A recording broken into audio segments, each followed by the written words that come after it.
and welcome to Zilog and Moto. I'm your host Dave, and this is your mostly weekly look into the lawless and dangerous world of Sega's 8 and 16-bit consoles and their libraries. Okay, so yeah, I'm just being ridiculous now, but hey, you try writing the same intro 147 times and see how well it works out for you, huh? Anyway, if this is your first visit to the channel, welcome, and if you're a returning visitor, welcome back. For those of you that are new to the channel, you might be asking yourself, what am I looking at? And then once I tell you, you'll probably be asking the follow-up question, what am I doing with my life? Yeah, I do that one every day.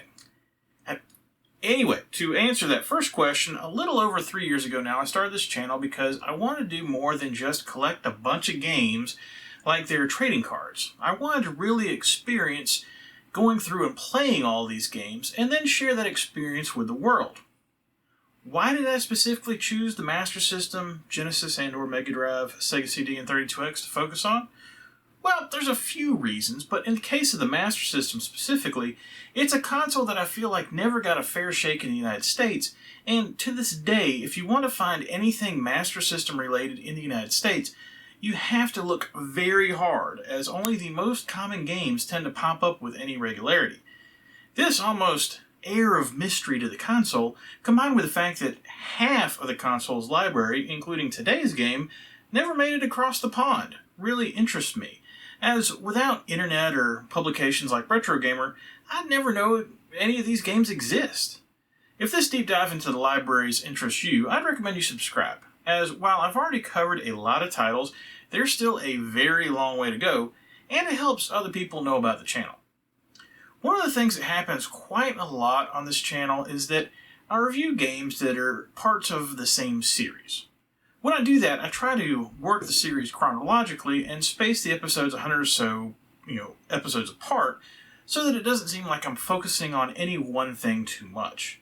So, to set up today's episode, back in the first season, in episode 44, I reviewed Trivial Pursuit Interactive Multimedia Game for the Sega CD, which I believe at the time I had just picked up and added to the collection at a local show in Orland Park, and having been a fan of the board game, I was excited to play and review it right away.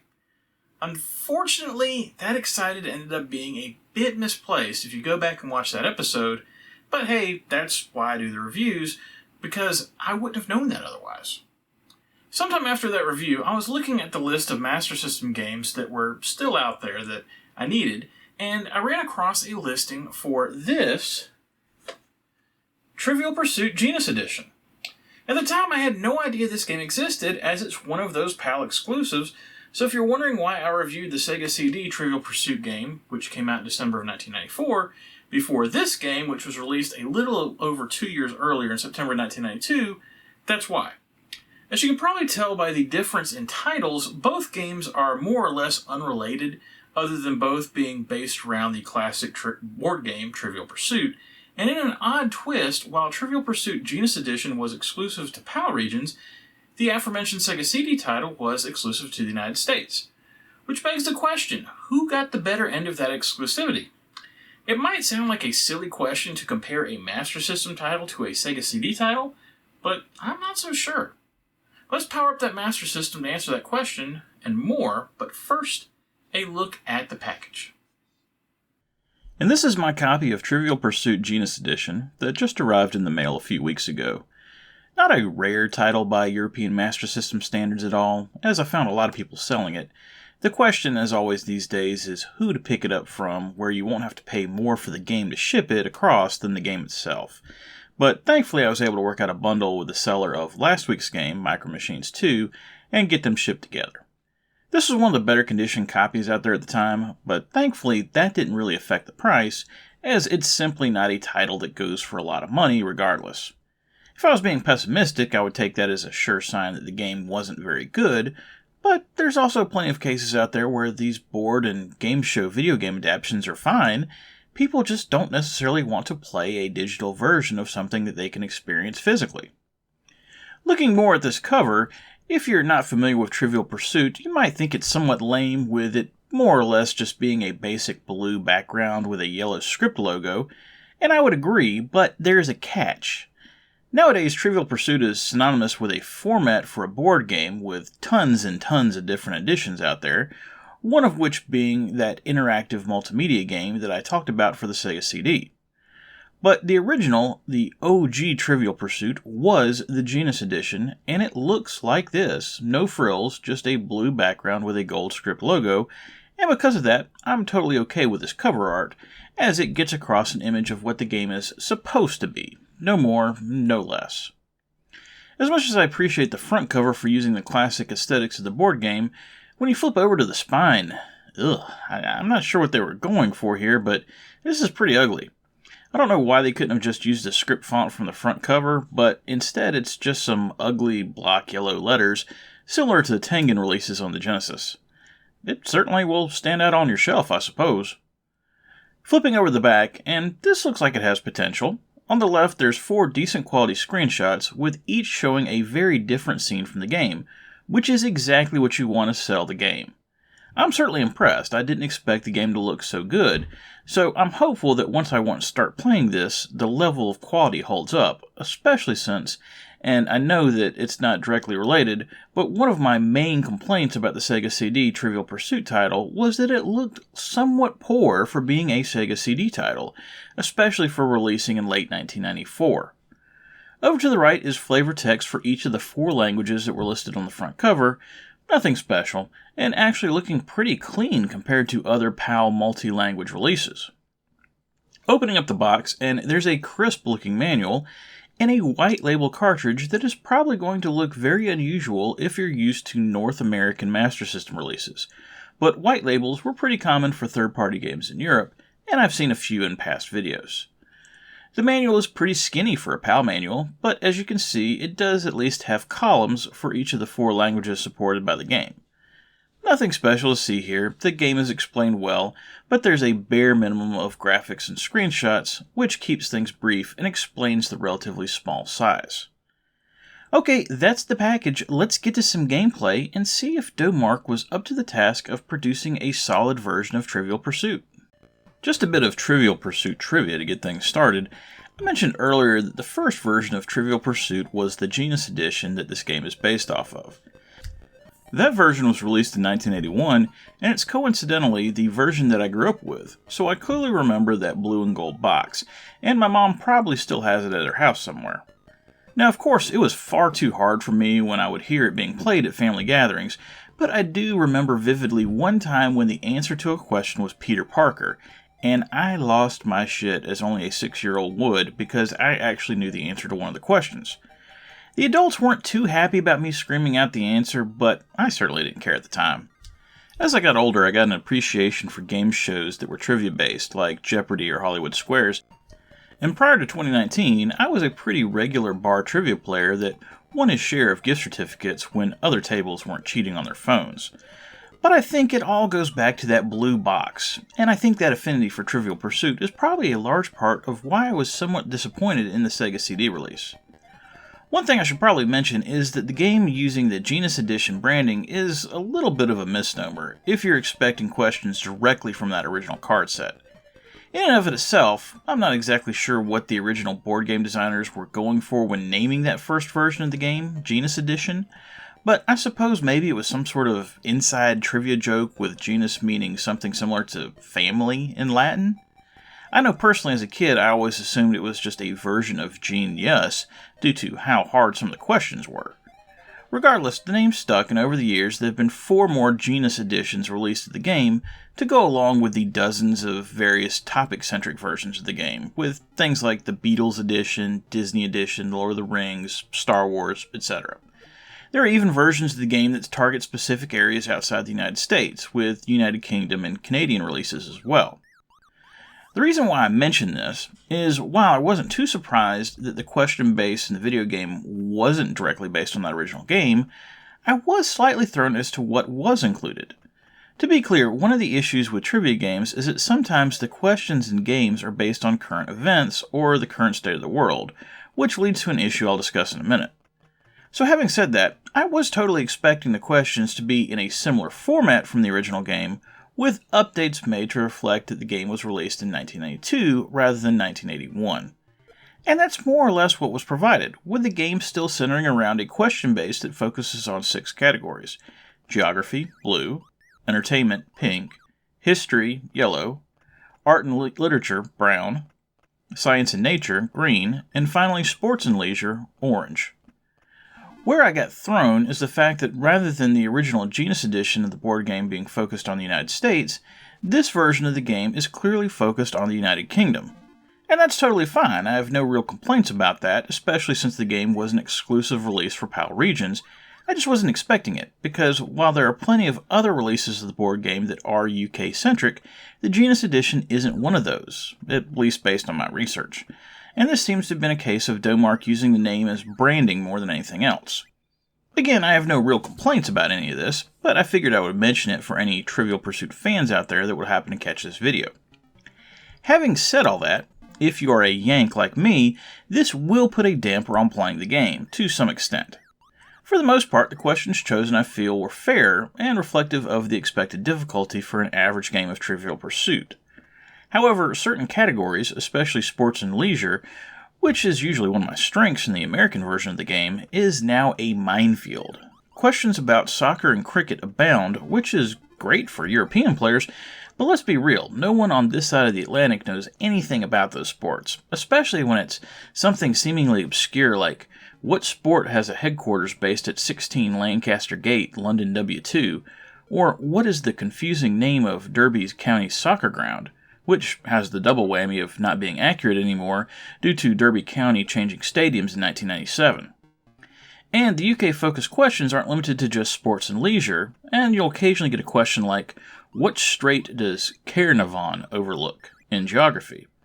While this makes the occasional question a bit unfair, it's at least unfair across the board. Unless you're playing against someone from the UK, I suppose. I still enjoyed myself, and in one playthrough, I didn't experience a single repeated question, with the game boasting an apparent database of over 2,000 questions, with Domark taking full advantage of the cartridge's 4 megabit size, or 1 megabit per language. I mentioned earlier the issue of playing a trivia game from years past due to having questions that are now either overly obscure due to no longer reflecting current events, or are based on facts that are simply no longer accurate. For the most part, I feel like Domark and developer Tech London did a good job of selecting questions that were evergreen. In playing the game, I really only came across one question that had me scratching my head, and it was, what countries people consume an average of 6 million ducks a year, with the answer being China. That answer is probably not technically wrong, with I'm sure that number being much higher by now, but I've got a feeling that perhaps that there's some other countries at this point that could also lay claim to that. This is a very, very minor quibble though, and I think the fact that I went through as many questions as I did in my time playing the game, and I only ended up with this one to pick out and have issue with, speaks volumes to the quality of the questions that were chosen for inclusion. One of the things that Trivial Pursuit Interactive Multimedia Game did to try to encourage people to play the game was utilize the abilities of the Sega CD to have different types of questions included, with some questions being video or picture based, hence the name Interactive Multimedia Game. Trivial Pursuit Genus Edition for the Master System also has a few multimedia based questions thrown in for good measure. There's no video questions, of course, but the game does feature the occasional question with a picture for reference purposes, and there are also musical questions included.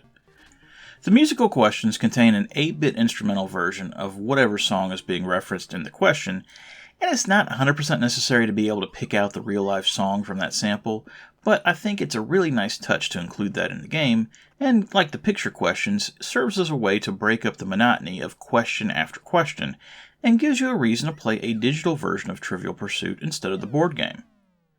As far as the game itself goes, well, it's Trivial Pursuit. If you've played the board game version, you'll be able to jump right into playing this, and it supports 6 individual players just like in the physical game. At the beginning of the game, you pick a color piece and enter in a short player name for that piece, and you're not limited to having player 1 always be a certain color, player 2 being the next color, etc., which is nice. Player alternates between players, as you would expect, and all control is done from one controller, where you can either pass around the controller amongst the players, or just assign one person to control the action of the game for dice rolls and moving players around the board. Due to Trivial Pursuit sometimes being a long-running game, the game even provides options to drop players from the game if they choose not to finish, or place players on pause if they're taking a break from the game. While I'm sure there are other board game-styled video games that do this, I certainly can't think of any of them off the top of my head, and especially not on an 8-bit console like the Master System. This might not seem like a hugely important feature, but on the occasion that you'd need it, it's far more convenient than having to constantly waste time skipping non-players' turns. The game also provides a nice stat tracking system that can be selected between turns that shows the percentage of each of the categories everyone has gotten right. Primarily, this will be used at the end of the game when other players are trying to choose a category or question to stump a player that's going for the win. But it's also kind of fun to just occasionally take a break to heckle someone for only getting history questions correct 16% of the time. The presentation of the game has two distinct phases. The first phase is for when players are dice rolling and choosing to maneuver on the board. The board isn't graphically amazing, although I do like the animation used for the dice rolls, but it does the job and it resembles what you would expect a Trivial Pursuit game board to look like. The second phase is the question phase, when your host, Russell the Avian Quizmaster, walks over to either the study, the music room, or the projection room and asks the question for the given category. When the player buzzes to answer the question, the answer is then displayed, without you having to type anything, and you then tell Russell if you got it correct or not. I like this approach quite a lot, as it allows some leeway when giving answers that are technically right, but maybe not exactly what the game had programmed, and still being able to mark them correct. Russell will frequently talk trash to players with comments like, "I bet that was a guess," when getting an answer correct, or "you should have known that" when flubbing an answer, which I really enjoy, as any good trivia experience isn't simply about getting answers right or wrong, as you have to be able to have fun while doing it. All in all, I really enjoyed playing Trivial Pursuit Genus Edition for the Master System, even with its definite United Kingdom slant to the questions that were included, and if you're playing the game from Europe, as was originally intended, I'm sure it's an even better experience. My direct comparison with the game, however, is the aforementioned and previously reviewed Trivial Pursuit interactive media game, and in that review, I stated how mediocre an effort that game was, with it reminding me more of multimedia encyclopedias of the day that I would look at in school rather than an actual game. And now, after having played Trivial Pursuit Genus Edition, which, remember, came out over 2 years previous and is running on a fraction of the storage size on much weaker hardware, the Sega CD release looks that much worse in comparison. As a result, I'm giving Trivial Pursuit Genus Edition 3 stars. It's not perfect, but it checks all the boxes of what I would expect in a digital Trivial Pursuit game from the time period, and provides an enjoyable experience relative to the board game.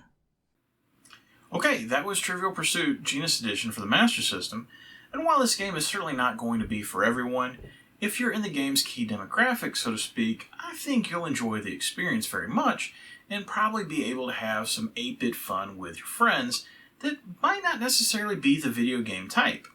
I certainly enjoyed my time playing the game, and considering that sometimes when doing this channel, I'm working on a real dog of a game like Cadillacs and Dinosaurs: The Second Cataclysm a few weeks ago, I always appreciate when I can actually have fun playing the game along with doing the review. Next week on Zilog and Moto, I'm going to be playing a genre of game for the first time, and I think the only time throughout the rest of the run of the channel. I certainly can't think of any other games for these 4 consoles that has the same subject matter, but who knows, maybe I'm forgetting one. I am getting old, and we're talking almost 1,300 games. It's a game that the Genesis certainly has the horsepower to pull off, which means it's all about how good a job the developer did. We shall see. Please remember to subscribe if you like this video, and remember, whatever you like to play, have fun, and be excellent to each other. Later.